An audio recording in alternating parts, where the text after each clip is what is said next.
wonder if Doddington Hall is open. Oh, where the gibbet is. We rewatched the video that we made last time we were in Saxelby, and we remembered the story of Tom. Oh, what was his name? Tom Cotton? I can't remember. I don't know, he's got everything named after him. Yeah, there's multiple places in town named after him because he was gibbeted. For murdering his wife that he... Well, his pregnant second wife. Yeah. Yeah. After he was knob-sticked into marrying her. Michael got very interested in this story last time. It's quite the story. But he couldn't go and see the gibbet at Doddington Hall because it was shut. Yeah. So we'll see. If Doddington Hall shows up as open, I might go over there to see the frame that would have held his skull. The last gibbet in the county? I can't remember. I think he was the last. Yeah, I think he was the last man gibbeted in Lincolnshire. He wasn't the last person gibbeted in the country. Arguably, we should bring back gibbeting, but just do it in a different way. How would you do it? Well, for instance, a living politician caught truly screwing up.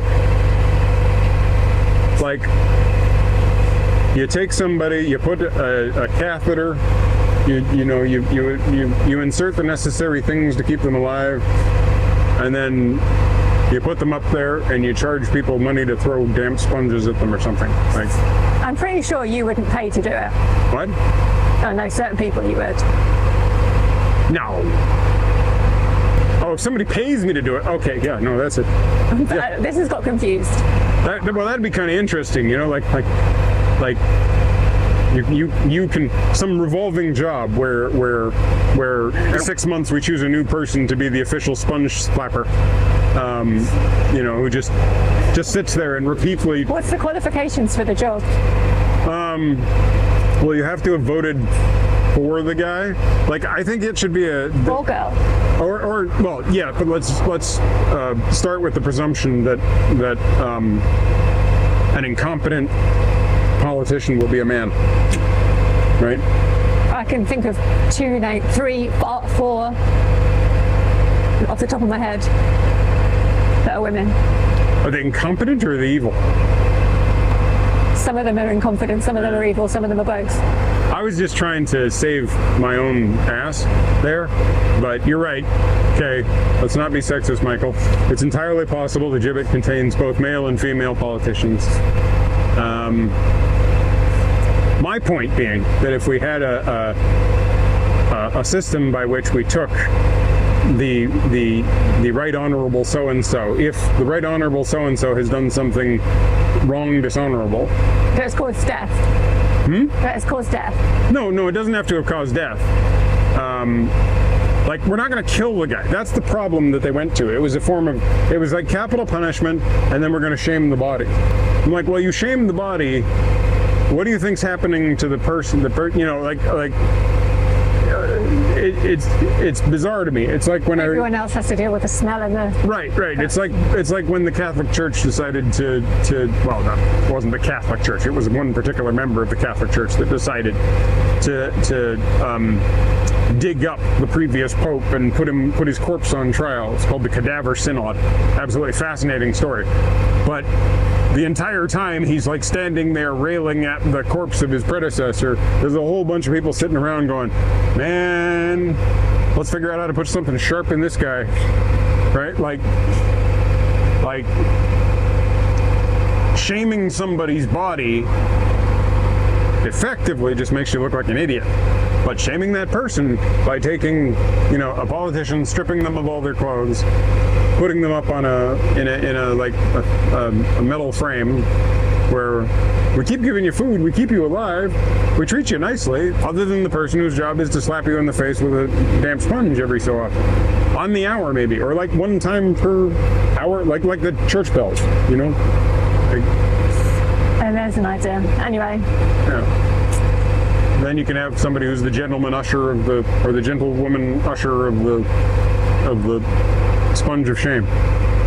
Something. I don't know. I'm riffing, really.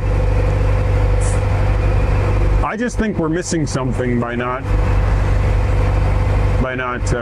Gibbeting. well, the idea of the gibbet was to dissuade the people who saw the gibbet from doing the act, right? That was the whole point. Was, they weren't really punishing Tom any more than they'd already punished him. Well, then it should hang in Parliament then. Yeah, that's my whole point, right?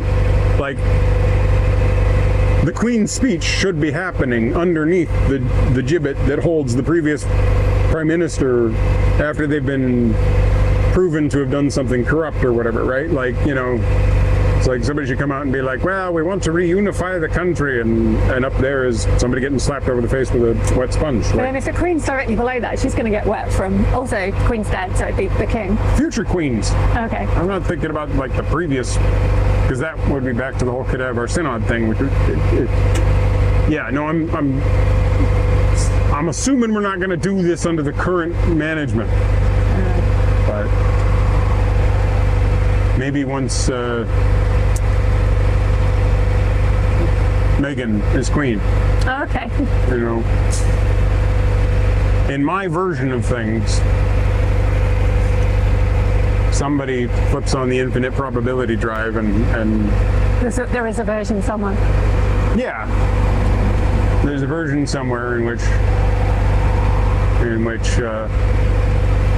the wrong sequence of events happen, and Queen Regnant Meghan Markle has occurred, and there's a whole bunch of people working for a whole bunch of, like, the Telegraph and stuff, who are now getting slapped over the face with a wet sponge. Like, So I think we're just about in Saxel B. honestly, I have no idea what goes through my head. Nonsense, usually.